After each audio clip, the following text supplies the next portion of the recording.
Hi hello வணக்கம். இது உங்கள் ஆன்லைன் யூஸிங் சேனல். இந்த வீடியோ நம்ம என்ன பார்க்க போகிறோம்னா, ஆன்லைனில் எப்படி ஆதார் கார்டு டவுன்லோட் பண்ணுறதுன்னு பார்க்க போகிறோம்.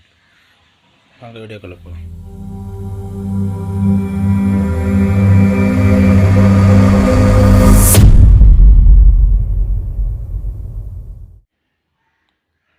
ஃபஸ்ட்டு உங்களுடைய குரோம் ப்ரௌசர் ஓப்பன் பண்ணி அதில் ஆதார் அப்படின்னு டைப் பண்ணி சர்ச் பண்ணுங்கள்.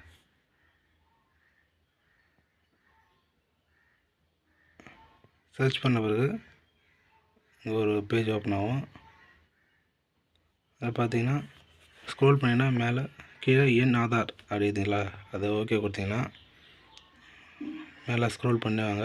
ஸ்க்ரோல் பண்ணி வந்தோன்னா அங்கே பார்த்தீங்கன்னா ஆதார் பதிவிறக்கம் அப்படின்றது பார்த்தீங்களா, அதை கிளிக் கொடுத்தீங்கன்னா அடுத்த பேஜுக்கு போவோம். அங்கே பார்த்தீங்கன்னா உங்களுடைய ஆதார் நம்பரை டைப் பண்ணணும்.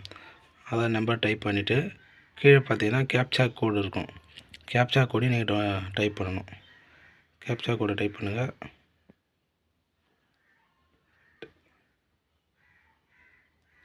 கேப்சா கோடை டைப் பண்ணிட்டு கீழே பார்த்தீங்கன்னா சென்ட் ஓடிபின்னு இருக்கும். அதை கொடுத்தீங்கன்னா நீங்கள் ஆதார் கார்டில் எந்த நம்பரை லிங்க் பண்ணிக்கிறீங்களோ அந்த நம்பருக்கு ஓடிபி போகும். அந்த ஓடிபி எடுத்து இங்கே என்ட்ரு பண்ணணும். என்ட்ரு பண்ணிவிட்டு கீழே பார்த்தீங்கன்னா சரிபார்னு அப்படி இருந்தீங்களா, அது ஓகே கொடுங்க.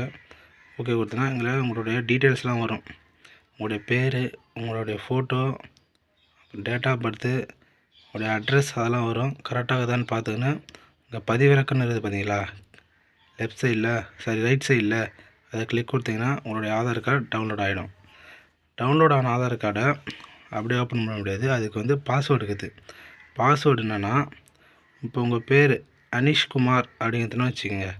அனீஷ் அதாவது ஃபஸ்ட்டு 4 எழுத்து ப்ளஸ் அது கூடயே உங்களுடைய பிறந்த வருஷம், இது ரெண்டுத்தையும் சேர்த்து போட்டிங்கன்னா உங்களுடைய ஆதார் கார்டு ஓப்பன் ஆகிடும். ஓகேங்களா.